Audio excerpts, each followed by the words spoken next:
Nakatagdang ilipat sa Bilibid ang nag-iisang pulis na hinatulang guilty sa pagpatay kay Jemboy Baltasar. Saksi, sina June Veneracion at Mav Gonzales.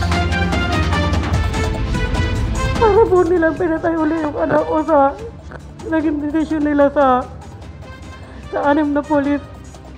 Ang desisyon ng korte, masakit pa rin para sa pamilya Baltazar.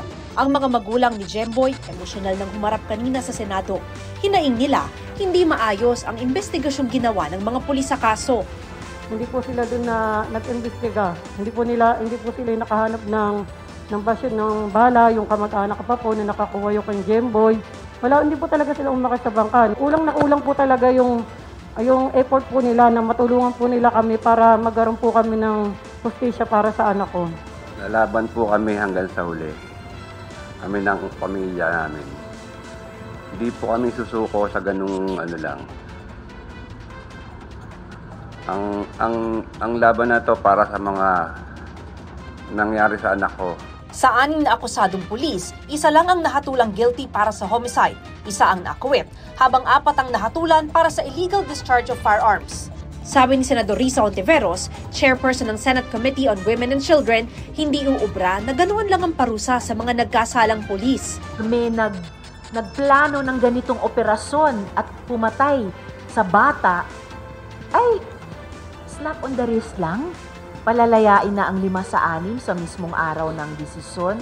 At yung isa ay mabibilanggo nga pero 4 na taon lamang. Samantala yung bata ay naagawan na ng kanyang buong buhay at mga pangarap. Sinusubukan pa ng GMA Integrated News na makuha ang panig ng PNP. Pero nauna nang dinismiss ng NCRPO ang mga pulis na sangkot sa pagkamatay ni Jemboy. Pinag-aaralan naman daw ng pamilya ni Jemboy na iakyat sa Court of Appeals ang kaso. Ilang oras lang matapos ibaba ng korte ang hatol, lumaya na agad ang 5 pulis. Galing sa Bureau of Jail Management and Penology ang larawan na ito na humiling na huwag ipakita ang muka ng mga pulis. Alas 5 kahapon nang lumabas sa kulungan si Police Staff Sergeant Antonio Bugayong Jr. dahil sa akwital ng korte. Pinakawalan na rin ang mga nahatulang guilty sa illegal discharge of firearms na sina Police Executive Master Sergeant Roberto Balais Jr., Police Staff Sergeant Nico Pines Esquelon, Police Corporal Edma J. Blanco at Patrolman Benedict Mangada.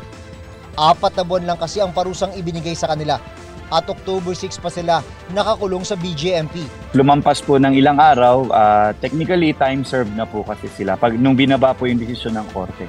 Ang naiwan lang sa kulungan ng BJMP ay si Police Staff Sergeant Jerry Maliban na nag-iisang hinatulang guilty sa homicide at pinatawan ng parusang 4 na taon hanggang 6 na taong pagkakakulong.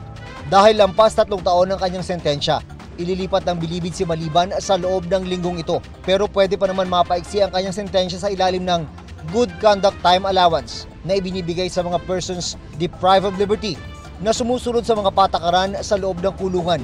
Base po sa ating computation, for 4 months, for 20 days per month, meron po siyang 80 days. It's a right din ng ating mga PDF. Para sa GMA Integrated News, June Veneracion. Ako si Mav Gonzales, ang inyong saksi.